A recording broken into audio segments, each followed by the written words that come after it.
दोस्तों टाटा पावर की बात करें तो कंपनी का कारोबार तो बहुत मजबूत है, लगातार अच्छे रिजल्ट भी हमारे सामने आ रहे हैं। उसके बावजूद भी प्राइस नहीं बढ़ पा रही है। पिछले एक साल से हमने देखा है कि स्टॉक अंडर परफॉर्मर ही दिखाई दे रहा है। ऐसा क्यों हो रहा है? जबकि कोविड काल में स्टॉक ने रॉकेट की गति से दौड़ लगाई थी। तो क्या वैसी ही तेजी फिर बन सकती है या फिर स्टॉक में गिरावट होगी?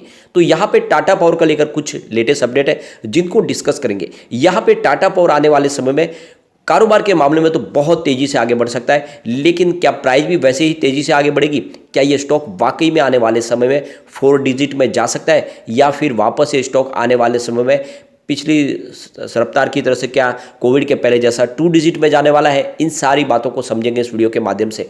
और यहाँ पे एमडी सीईओ की तरफ से क्या बयान दिया गया है उसको भी जानेंगे, उसके क्या मायने समझेंगे। और टाटा पावर ने एक बहुत बड़ा अचीवमेंट किया उसको भी डिस्कस करेंगे। इन सारी बातों को समझेंगे इस वीडियो के माध्यम से। सबसे पहले अभी लगभग बाजार शुरू है, 12:30 के आसपास का टाइम है। बीएसई सेंसेक्स की बात करें तो 61,514 के स्तर पे, जहाँ पे 95% की मामूली सी तेजी है, यानी 0.16% की तेजी है। एक तरह से देखें तो बाजार फिलहाल फ्लैट ही है, लेकिन निफ्टी एनर्जी में गिरावट शुरू हो चुकी है। फिलहाल 26,023 के स्तर पे, जहाँ पे 0.10% की गिरावट है। तो निफ्टी एनर्जी फिलहाल दबाव में दिखाई दे रहा है। उसके बावजूद फिलहाल टाटा पावर पॉजिटिव दिखाई दे रहा है, भले ही बड़ी तेजी नहीं है लेकिन फिर भी पॉजिटिव दिख रहा है। फिलहाल आप देख सकते हो कि आज इसका लो 220 का है और हाई 222 का है। फिलहाल स्टॉक 221 के आसपास ट्रेड कर रहा है। 0.32% की तेजी है, बड़ी तेजी तो नहीं है क्योंकि बाजार में भी देखा है कि हमने दबाव बना हुआ है। लेकिन यहाँ पे आप देख सकते हो 2008 में जब बाजार पूरा क्रैश कर गया था, उससे पहले स्टॉक 140 के आसपास ट्रेड करता हुआ दिखाई देता था। लेकिन जब बाजार क्रैश कर गया तो ये स्टॉक भी नीचे आया। आप देख सकते हो ये सीधा 140 से आपको 64 के आसपास आता हुआ दिखाई दिया 28 नवंबर 2008 को। यानी लगभग प्राइस आधी हुई इस बड़ी गिरावट में। जब सभी बाजार में शेयर क्रैश कर गए, ये भी आधी कीमत पे आ गया। लेकिन जैसे ही बाजार में फिर से रिकवरी शुरू हुई, स्टॉक ने फिर से अपनी पुरानी हाई को पा लिया, यानी फिर से स्टॉक 140 के आसपास आ गया 2010 में। तो जहां से गिरा था वहीं पर आ गया। लोगों को इसमें बिल्कुल लॉस नहीं हुआ। जो भी चलो लॉस बुक किए होंगे उनको घाटा हुआ होगा, लेकिन जो बने रहे होंगे उनको कोई घाटा नहीं हुआ। स्टॉक फिर से 140 के आसपास तो आ गया। लेकिन उसके बाद लगातार गिरावट का दौर जारी रहा। यानी टाटा पावर में हमने देखा है कि एक तरफा गिरावट ही रही, कहीं पर भी तेजी देखने को नहीं मिली, यानी एक नई हाई इसने नहीं बनाई। और कोविड काल में तो स्टॉक बिल्कुल कौड़ियों के भाव में आ गया, यानी 2 डिजिट में आ गया। इसकी जो लो प्राइस है वो 28 की हमें देखने को मिल रही है 8 मई 2020 को। तो बहुत बड़ी गिरावट हुई, लोगों को बहुत बड़ा लॉस भी हुआ। लेकिन उसके बाद जो स्टॉक ने जो दौड़ना शुरू किया वो तेजी तो बहुत ही ज़बरदस्त थी। उस तेजी में तो लोगों ने बहुत पैसा कमाया, क्योंकि ये साल भर के अंदर ही 28 का स्टॉक 298 तक चला गया। बहुत ही ज़बरदस्त रिटर्न दिया और लोगों को लग रहा था ऐसे ही दौड़ेगा, लेकिन ऐसा हुआ नहीं। 298 के बाद में जो स्टॉक ने फिर से करेक्शन का दौर शुरू किया वो अभी भी जारी है। और स्टॉक आप देख सकते हो कि अभी इस समय 220 के आसपास, यानी ऊपर के लेवल से काफ़ी ज़्यादा करेक्ट हो चुका है। और ऐसे में लोगों को लगता है कि स्टॉक एक तरह से हमारे लिए तो ये मनुष्य है, ये हमको कोई प्रॉफिट नहीं दे रहा है। काफ़ी लोग ऐसे कहते हैं, लेकिन उनको ये भी ध्यान रखना चाहिए कोविड काल में यही स्टॉक ने लोगों को मालामाल भी किया है। फिलहाल पिछले एक साल के हिसाब से इसने 6% का निगेटिव रिटर्न दिया है और 6 मंथ के हिसाब से इसने 3% का निगेटिव रिटर्न दिया है।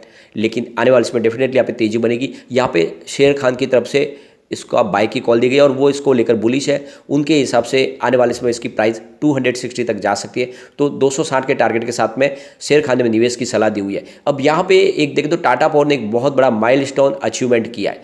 टाटा पावर सोलर जो इनकी सब्सिडियरी कंपनी है, उसका जो इंस्टॉलेशन है वो सबसे आगे रहा है। और आप देख सकते हो कि ये जो फाइनेंशियल 2022 की कैलेंडर ईयर में अगर आप देखें तो सबसे ऊपर टाटा पावर है। ये मेरकॉम की रिपोर्ट कह रही है कि टाटा पावर नंबर 1 रहा है। उसके बाद में जैक्सन ग्रीन सेकंड नंबर पे और वोल्टाज तीसरे नंबर पे। ये सबसे ज़्यादा जिसने आप देखो ईपीसी इंस्टॉल की है। अब इसमें उसके बाद एडवर्ड पावर और उसके बाद भेल, ये 5 कंपनियां टॉप 5 है जिन्होंने काफ़ी ज़्यादा अचीवमेंट किया। ये देखें तो इन टॉप 5 की जो कंपनियां हैं, तो जो बड़ी 10 कंपनियों में 77% की टोटल इंस्टॉल कैपेसिटी इन 5 कंपनियों ने ही पाई है। इसमें सबसे जो बड़ा यानी सबसे पहला नाम है वो है टाटा पावर, जिसकी टोटल कैपेसिटी है 24%, यानी जो टोटल इंस्टॉल कैपेसिटी है उसमें 24% योगदान सिर्फ टाटा पावर का है। तो एक आप समझ सकते हो टाटा पावर ने काफ़ी शानदार काम किया इस बार। और इसके बाद में 10% है वो जैक्सन सोलर है और वोल्टाज की तरफ से 9% की कैपेसिटी इंस्टॉल की गई है। अब यहाँ पे आप देख सकते हो टाटा पावर ने 2 बड़े प्रोजेक्ट किए। एक 450 मेगावाट का सोलर प्रोजेक्ट है जो इन्होंने ब्रुकफील्ड के लिए किया है राजस्थान में ईपीसी का। और ये 7 महीने में पूरा हो जाएगा। इसके अलावा अगर कंपनी देखे तो 1 गीगावाट का एक बहुत बड़ा सोलर प्रोजेक्ट है और ये बीकानेर राजस्थान में, और जिसकी जो फिलहाल कॉस्ट है वो $54.91 बिलियन की है। तो आप ये समझ ही सकते हो कि 2 बड़े प्रोजेक्ट के दम पे नंबर 1 बन गई है कंपनी टाटा पावर। अब यहाँ पे टाटा पावर के एमडी और सीईओ ने बहुत बड़ा बयान दिया है, आने वाले समय में कंपनी अपने ग्रीन एनर्जी के बिजनेस में और भी नए पार्टनर तलाशने वाली है। यानी आपको पता होगा कि ब्लैक रॉक मुबादला ने यहाँ पे इन्वेस्टमेंट किया, लगभग 10% की स्टेक भी ली है, उन्होंने 4,000 करोड़ का इन्वेस्टमेंट किया। लेकिन अब कंपनी चाहती है कि ये जो इसकी वैल्यू है फिलहाल अभी काफ़ी कम दिख रही है और इसीलिए हम इन्वेस्टर तलाश रहे हैं। लेकिन इसके लिए हम आने वाले कम से कम 12 मंथ से लेकर 24 मंथ का और इंतजार करेंगे, क्योंकि अभी फिलहाल फेयर वैल्यू नहीं मिल पा रही। यानी कंपनी का जो बिजनेस है उसके हिसाब से जो इन्वेस्टर आ रहे हैं वो उनके पसंद की वैल्यू नहीं दे रहे और इसी वजह से हम वेट कर रहे हैं। आने वाले समय डेफिनेटली हम और नए पार्टनर लाएंगे, इस बिजनेस को बढ़ने वाला है, ये लगातार बढ़ने का बिजनेस है, तो ऐसे में नए इन्वेस्टर की जरूरत है। लेकिन फिलहाल इस समय हम उसका वेट करेंगे क्योंकि इस समय हमें वो फेयर वैल्यू नहीं मिल पा रही। तो आने वाले समय में और भी इन्वेस्टर आएंगे इनके ग्रीन एनर्जी के बिजनेस में। और इससे पहले इन्होंने अनाउंसमेंट भी किया है जितनी भी इनकी सब्सिडियरी कंपनी है ग्रीन एनर्जी की वो सब मर्जर करने वाले टाटा पावर सोलर के अंदर और एक बड़ी कंपनी बनने वाली है। तो बिजनेस लगातार बढ़ेगा।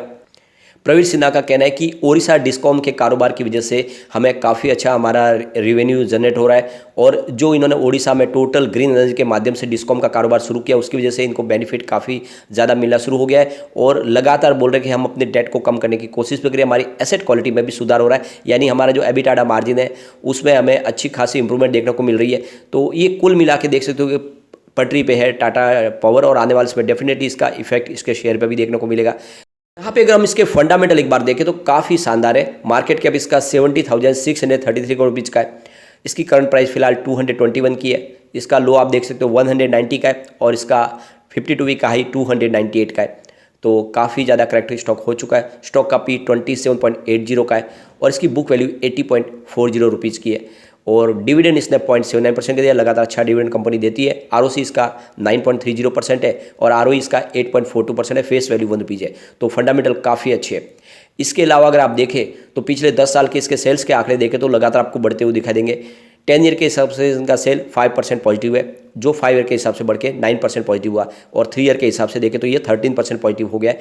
इस टीटीएम 36% पॉजिटिव है। तो पिछले 10 साल से आपको लगातार सेल्स बढ़ता हुआ दिखाई देगा, कहीं पर भी आपको गिरावट नहीं दिखाई देगी। यानी इस मामले में कंपनी आप देखो बिल्कुल पटरी पे है। प्रॉफिट ग्रोथ की अगर बात करें तो 10 ईयर के हिसाब से 17% है, लेकिन 5 ईयर के हिसाब से 9% है। तो प्रॉफिट थोड़ा सा 5 साल के हिसाब से कम हुआ है, लेकिन 3 ईयर के हिसाब से बहुत ही ज़बरदस्त प्रॉफिट ग्रोथ में उछाला है। 104% का पॉजिटिव है। तो ये देख सकते हो 3 ईयर के हिसाब से सबसे शानदार प्रदर्शन है। इस टीटीएम 70% है, तो 3 ईयर के हिसाब से कुछ कम दिखाई देगा, लेकिन कुल मिला के अभी भी 70% यानी काफ़ी अच्छा कहा जाएगा। तो कंपनी प्रॉफिट और सेल्स के मामले में काफ़ी अच्छा कर रही है और ऐसे में आपको इसमें बिल्कुल इन्वेस्टमेंट करना चाहिए, क्योंकि आप देखें तो यहाँ पे इसका आरओई भी लगातार आपको इंप्रूव होता हुआ दिखाई देगा। 10 ईयर के हिसाब से जो 4% था इस लास्ट ईयर 8% हो चुका है। इसके अलावा स्टॉक की CAGR देखें तो पिछले 3 साल के हिसाब से काफ़ी अच्छी थी, यानी 59% का इसने पॉजिटिव रिटर्न दिया स्टॉक के हिसाब से, लेकिन 1 ईयर के हिसाब से -7% है। तो यहाँ पे बढ़ने की संभावना बहुत ज़्यादा है और वाकई में इस समय अगर आप इन्वेस्टमेंट करते हो तो आने वाले समय ये आपको मालामाल कर सकता है। तो ये मौका है कि आपको लॉन्ग टर्म का नजरिया लेकर टाटा पावर में इन्वेस्टमेंट करना चाहिए।